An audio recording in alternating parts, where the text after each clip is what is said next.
గత 50 సంవత్సరాలుగా ఆంధ్రప్రదేశ్ రాజకీయం అంతా కూడా వైఎస్ కుటుంబం చుట్టే తిరిగింది. ఆయన అధికారంలో ఉన్నా, ఆయన అధికారంలో లేకపోయినా కానీ వైఎస్ కుటుంబం చుట్టే ఇక్కడ రాజకీయం అంతా జరిగింది. సో అలాంటిది పులివెందుల్లో ఇప్పుడు ఒక ఎలక్షన్ జరుగుతుందంటే డెఫినెట్ గా దాని మీద ఒక ఇంట్రెస్ట్ అనేది కనపడుతుంటది. ఎందుకంటే ఇక్కడ అధికారంలో ఉన్న వాళ్ళు ఎప్పుడూ లేని విధంగా ఇక్కడ తాము నిరూపించుకోవాలని ఒక ప్రయత్నం చేస్తోంది. లేదు, పులివెందులు అనేది వైఎస్ఆర్సీపీకి, వైఎస్ ఫ్యామిలీకి ఒక కంచుకోటగా అనే ఒక ముద్ర ఉంది. దాన్ని నిలబెట్టాలనే ఒక ఇది ఉందన్నమాట. సో ఇట్స్ వెరీ టఫ్ అన్నమాట. ఆల్మోస్ట్ ఆల్ ఇక్కడ పోటీ చేస్తున్నది ఈ రోజు రవి బారినో వీళ్ళు కాదు, చంద్రబాబే పోటీ చేస్తున్న విధంగా ఇక్కడ ఎలక్షన్ నడుస్తుంటారు. సో ఇది ఒక లోకల్ బాడీ లాగానే చూడాలి. ఇప్పుడు మన కుప్పంలో ఉంది. కుప్పంలో మేము కూడా గెలిచినాం, డిప్యూటీసీ గెలిచినాము, మున్సిపాలిటీ గెలిచినాం, అన్ని కానీ అన్ని డెమోక్రటిక్ వేలోనే గెలిచినాం. ఎక్కడ కానీ గొడవలు కానీ ఇది కానీ జరగటం లేదు.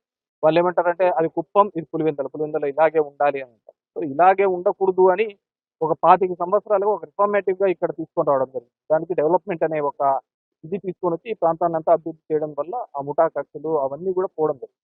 మళ్ళీ ఇప్పుడు కొత్తగా నేను దానికే ఇది చేస్తాను అనే పద్ధతిలో ఈరోజు తెలుగుదేశం పార్టీ కూటమి ప్రభుత్వం ప్రయత్నం చేస్తాను. డెఫినెట్ గా ప్రజలు చాలా స్మార్ట్, వాళ్ళ ఆలోచనతో విజ్ఞతతో ఓటు వేసి ఖచ్చితంగా వైఎస్ఆర్ పార్టీకి, వైఎస్ ఫ్యామిలీకి అండగా నిలబడతారని